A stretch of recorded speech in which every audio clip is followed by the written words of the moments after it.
Halo Mams. Jadi dulu saya sempat curiga nih Mams kalau anak saya ini ada ciri-ciri autis.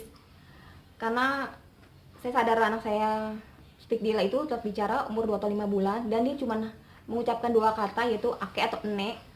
Itu jarang banget, hanya beberapa kali dan kemudian kata-kata itu hilang.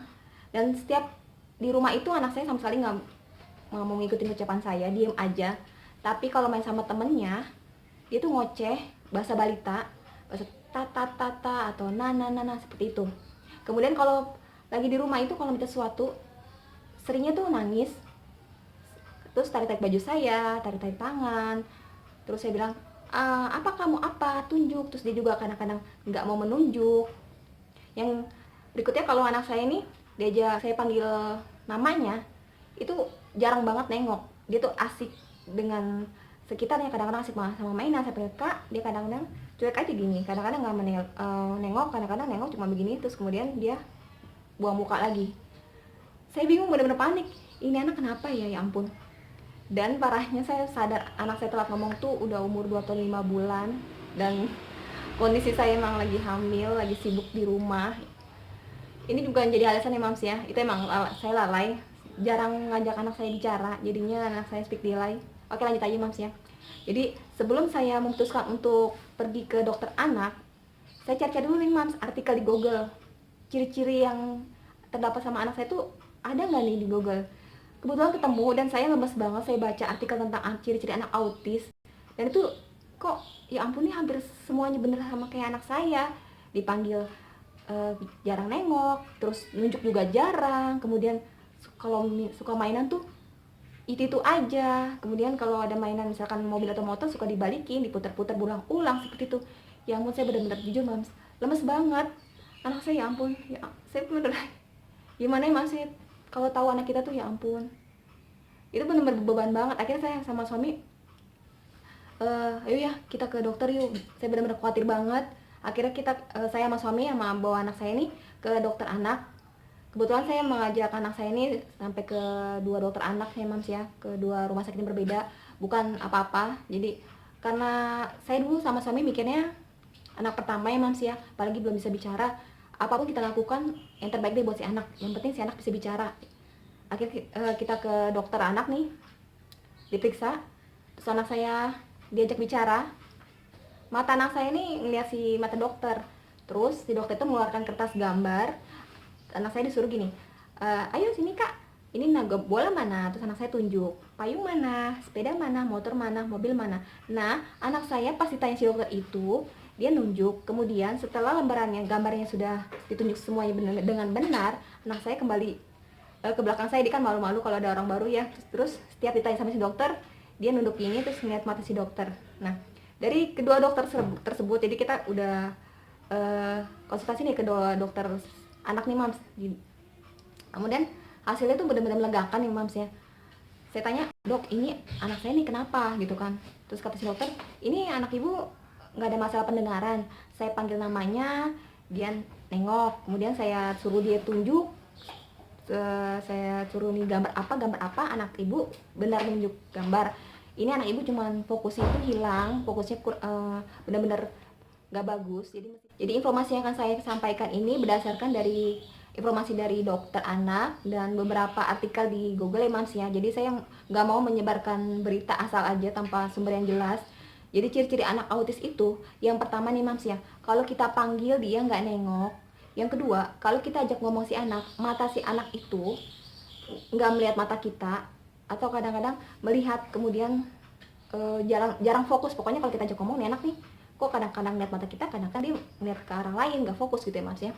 Dan yang ketiga, kalau anak autis itu dia suka sekali mainan yang jenisnya sama. Misalkan, saya contohkan ini, misalkan dia suka sekali dengan mainan jerapah. Setiap hari dia mainan jerapah, terus dia bawa kemana-mana.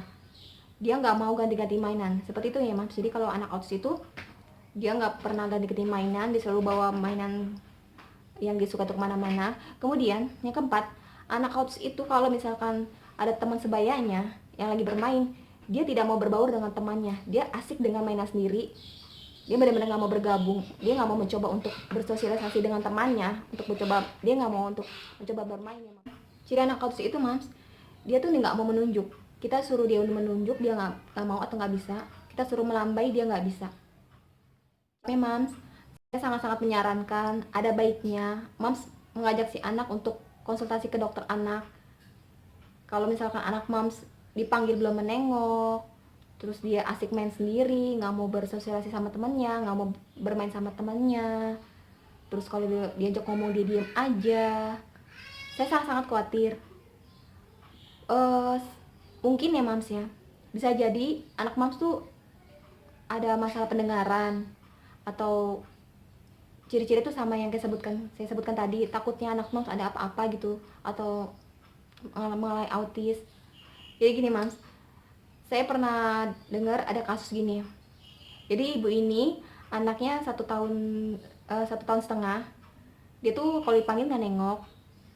Udah periksa pendengaran, tes pendengaran ya, tes berak gitu ya Mams ya. 2 kali tes pendengaran, 1 lagi tes berak sama tes apa saya lupa. Kemudian pas umur 2 tahun anak itu pas dipanggil nengok.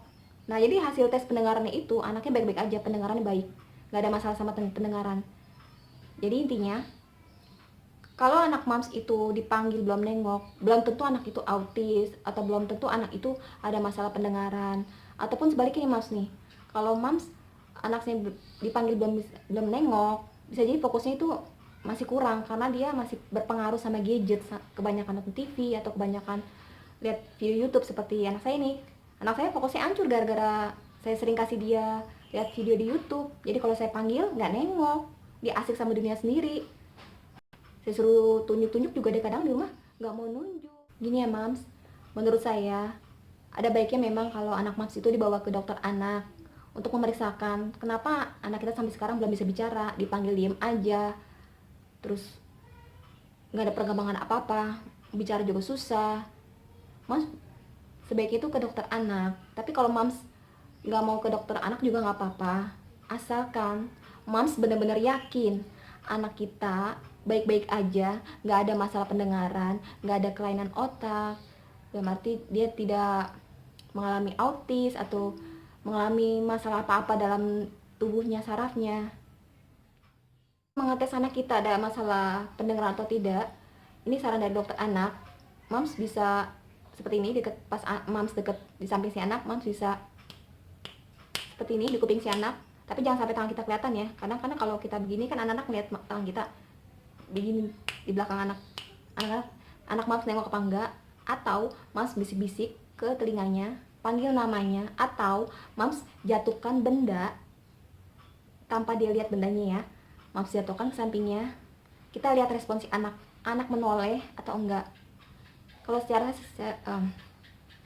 saya seperti itu Mams, untuk ngetes anak saya ada masalah pendengaran apa enggak.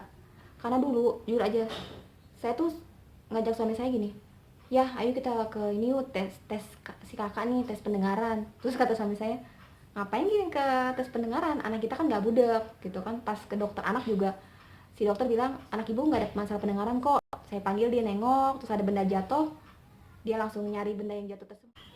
Jangan lupa ya Mams, setiap hari latih fokus mata si anak, kemudian dilanjutkan dengan pijatan pipi, kemudian dilanjutkan dengan gerakan oral motor seperti mengajak anak untuk mengeluarkan lidah ke kanan ke kiri, ke atas ke bawah, kemudian meniup, ajarkan dia meniup sedotan, kemudian ajak si anak untuk tersenyum seperti ini. Kalau dia nggak mau tersenyum, ajak si anak untuk ketawa hahaha, hihihi, huhuhu, seperti itu ya Mas ya. Pokoknya otot-otot mulutnya bergerak, lidahnya bergerak seperti itu. Kemudian yang paling penting Mams harus sesering mungkin mengajak si anak untuk berbicara. Kalau Mams kerja, Mams bisa titip pesan kepada pengasuh si anak untuk sering-sering melatih fokus si anak, sering-sering ngajak si anak berbicara. Kasih si anak kata-kata yang sangat mudah supaya kata-kata mudah tersebut bisa direkam sama otak si anak. Suatu saat kalau si anak bisa bicara, semua kata-kata yang telah didengar dia rekam di otaknya, dia akan dengan gampang sekali, mudah sekali untuk berbicara. Ajak si anak bercerita agar merangsang otaknya untuk berimajinasi, menghafal dan menambah kosakata mereka. Ajak mereka juga bernyanyi Mams ya. Biarkan dengan bernyanyi itu si anak itu bisa membuka mulutnya biar masih berantakan nyanyinya atau dengan bahasa bayi itu tidak apa, nggak apa-apa mams. Itu ya merangsang otot rahangnya, lidahnya, mulutnya, pipinya untuk bergerak seperti itu mamsnya. Tetap semangat mams semua, siapapun yang nonton video saya saat ini, termasuk saya masih berjuang memperbaiki semua perkataan anak-anak saya, perilaku balita. Tahu sendiri kan perilaku balita benar-benar masih susah diatur, yang masih egoisnya tinggi, suka rebutan main segala macam. Saya masih berjuang sama. Terima kasih banyak ya mam sudah menyaksikan, terima kasih udah subscribe, terima kasih banyak, benar-benar terima kasih banyak.